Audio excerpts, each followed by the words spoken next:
A'udzubillahi minasyaitonirrajim. Bismillahirrahmanirrahim. Assalamualaikum warahmatullahi. Alhamdulillahi rabbil alamin. Wassalatu wassalamu ala asyrafil anbiya'i wal mursalin wa ala alihi wa sahbihi ajma'in. Alhamdulillah. Sekali lagi marilah kita merapatkan syukur kita kepada Allah SWT yang telah mencurahkan pelbagai nikmat kepada kita, khususnya nikmat yang teragung iaitu iman dan Islam. Dan kita juga bersyukur kepada Allah SWT kita telah dipilih untuk melalui perlatihan dalam bulan Ramadan ini untuk membina iman dan takwa kita. Dan kita pun telah melalui 13 episod dalam siri Tazkirah Ramadan untuk tahun 2024, dan ini adalah episod yang ke-14. Jadi kita akan meneruskan perbincangan kita tentang muhasabah yang kita lakukan secara serius dan bersungguh-sungguh, yang kita mengharapkan akan membawa kita kepada taubat yang sebenarnya. Jadi salah satu ayat yang saya selalu baca untuk mengekalkan dan menyemarakkan kesedaran saya dalam hidup ini adalah ayat 30 dalam surah Ali Imran. A'udzubillahi minasyaitonirrajim. Bismillahirrahmanirrahim. Yauma tajidu kullu nafsin ma 'amilat min khairin muhdara wa ma 'amilat min su'in tawaddu law anna bainaha wa bainahu amadan ba'ida. Terjemahannya, pada hari setiap orang dapati segala kebajikan yang telah dilakukannya dibawakan di hadapannya. Begitu juga segala kejahatan yang telah dilakukan. Dia berangan-angan andainya wujud di antara dia dan hari itu satu masa yang amat jauh. Ini satu realiti yang kita mesti meyakininya. Akan tiba satu hari yang kita, kecualilah mereka yang dimasukkan ke dalam syurga tanpa hisab, yang lainnya akan dibentangkan, akan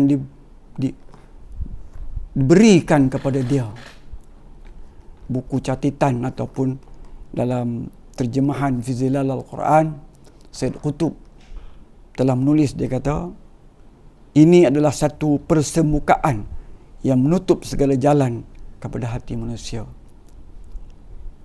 Dia mengepungnya dengan tabung amalannya yang baik dan jahat. Kita seolah-olah tak dapat lari mana.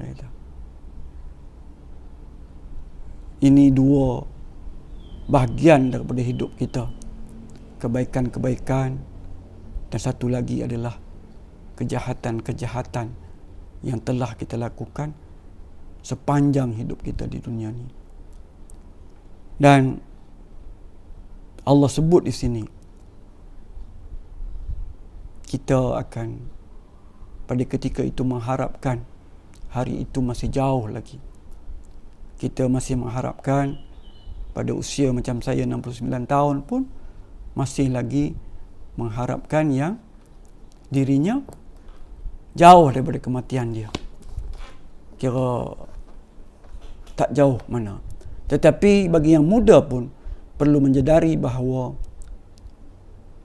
bukan yang tua saja, bukan yang sakit saja yang akan dikembalikan kepada Allah SWT. Tetapi hanya Allah saja mengetahui. Jadi pada ketika kita mati, kita tak boleh buat apa dah.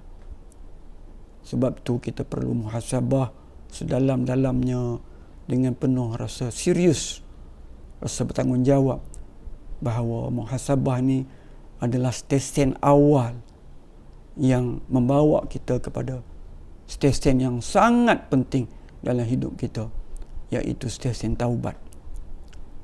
Jadi kita perlu merenung sungguh-sungguh, buat penilaian. Sebagaimana saya sebutkan dalam episod 13, antara perkara yang disebut oleh Ibn Qayyim yang kita perlu bersungguh melakukan adalah kita membandingkan, walaupun kita tak mampu nak banding, tapi membandingkan kebaikan-kebaikan Allah yang kita tak mampu nak kira, yang Allah curahkan kepada kita, kebaikan-kebaikan yang Allah curahkan kepada kita, dan kedurhakaan yang kita lakukan sepanjang hidup kita tu, setiap hari. Sebab tu ada seorang ulama, dia tulis satu buku, dalamnya dia bagi satu panduan untuk kita merasakan kita sangat-sangat perlu bertaubat pada Allah SWT. Dia kata, macam saya lah contohnya, berusia 69 tahun dan telah baligh pada usia 13 atau 14 tahun. Seandainya saya hanya melakukan satu dosa sahaja satu hari, saya telah melakukan lebih daripada 20,000 dosa. Dan katanya, siapakah di kalangan kita ini yang hanya melakukan satu dosa saja satu hari? Mungkin banyak sungguh. Dalam satu hari itu pun banyak dosa. Dosa penglihatan, dosa pendengaran, dosa lisan pertuturan kita. Dan zaman sekarang, dosa jari jemari kita, menulis, beri komen dan menyakiti hamba-hamba Allah yang lain, menyebarkan fitnah mungkin. Jadi kita sangat-sangat perlu serius di stesen muhasabah ini, kita pertimbangkan, dan daripada muhasabah inilah kita akan beralih ke stesen yang sangat penting, sangat kritikal, iaitu stesen taubah. Dan Ibn Qayyim telah menjelaskan bahawa muhasabah ini ada dua bahagiannya. Pertama adalah muhasabah sebelum taubat, dan yang keduanya adalah muhasabah selepas taubat. Tetapi muhasabah sebelum taubat ni sangat-sangat penting dan sangat-sangat perlu.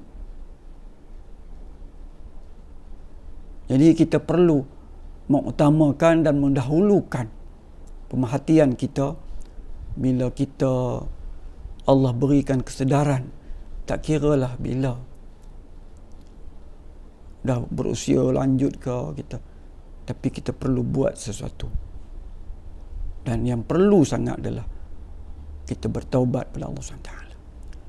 Tetapi kita perlu juga membina kefahaman kita tentang Islam yang sebenarnya, agar kita tahu apa hak-hak Allah atas diri kita, dan begitu juga hak-hak ibu bapa kita, hak-hak adik-beradik kita, hak-hak kaum muslimin yang lain secara umumnya. Dan kita juga perlu tahu apakah larangan-larangan Allah dalam kehidupan kita, apa yang Allah haramkan, yang Allah benci, dan yang Allah murkai, yang Allah ancam dengan azab. Jadi kita perlu tahu. Jadi kita perlu mendalami Islam itu secara bersungguh.